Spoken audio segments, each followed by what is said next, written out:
no more swap shenanigans that are going on anywhere. And it does look like, okay, so Corki will be in mid against the Karma. You have Jace against Vladimir up in top lane. So the onus is going to be on Kana to try to make something happen. And interestingly enough, it's looking like it's going to be the LCK that have the responsibility on them coming into game number 1.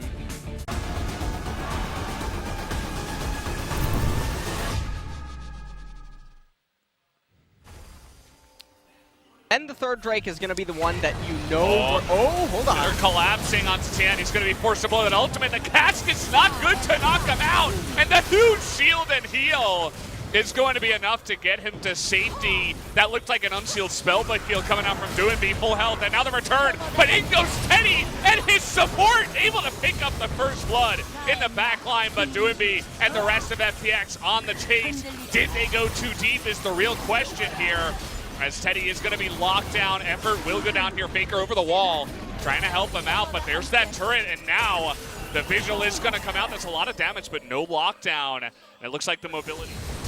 Go on to Tien, end up getting that kill there. You can see now in live. Yeah. It looks like...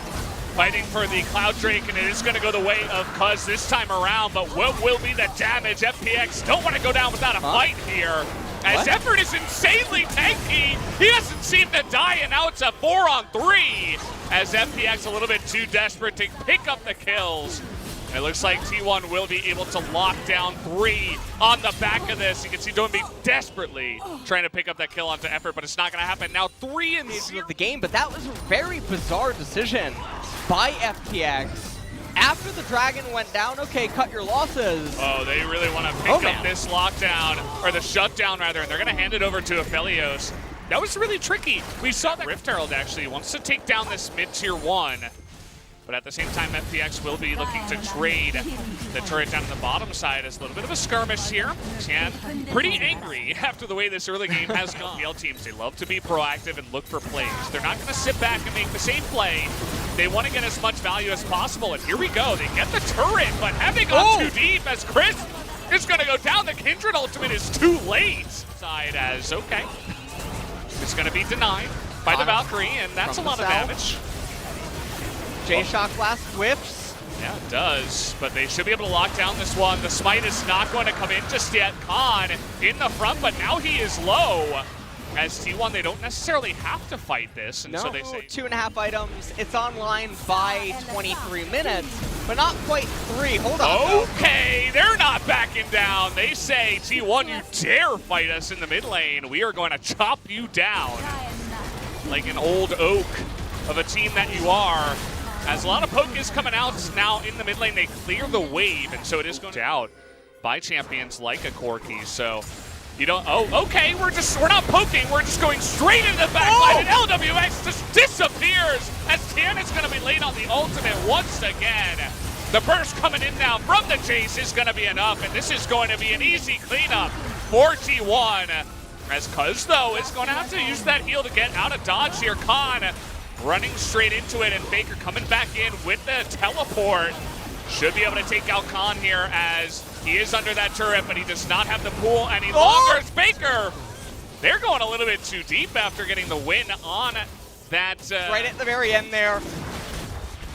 They're going to pick up this Infernal Soul. Now they will, but is it too late? It's now Teddy's on the Baron.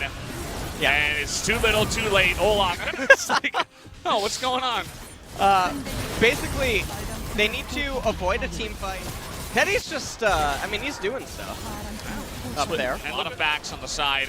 But Calista is just going to join up with her team. Not going to push it too far, although I feel like she may have been able to. As Ingo's Faker once again, but there's the leash from the Karma. Ingo's Aphelios. They're considering getting in there, and now Faker is going to go down, but he does trade. As, again, this reckless behavior. Faker is coming in today. He really wants to make it, you know, extremely sure to everybody that he is the one that's going to be making the plays. As Khan wants to try to rival that here, as he is going to have to flash away. But do they have the damage to follow it up here? Finally, the The Kindred ultimate is going to come in on time, but there it is. The huge burst damage comes out from Effort, and that's going to be the cast. The menace from the support, as you mentioned, is going to have the damage as T1 will look to push in and end this game. And T1 are certainly going to be able to do so, I believe, as Aladios is coming up, but I don't think that he can do a lot right now, I'll tell you that much. No, he's a little bit small this time around. Not really able to do much. He's going to poke down Cuz, doesn't even get the kill. Kana going to come in there and take names, as Zoidberg not even going to be able to save his life. Will they? Look at how fast Baker is.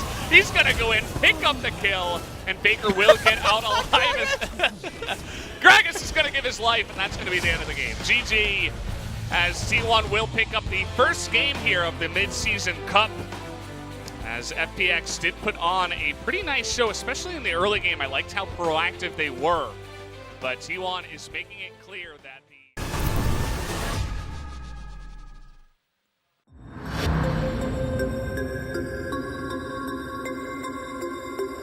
Target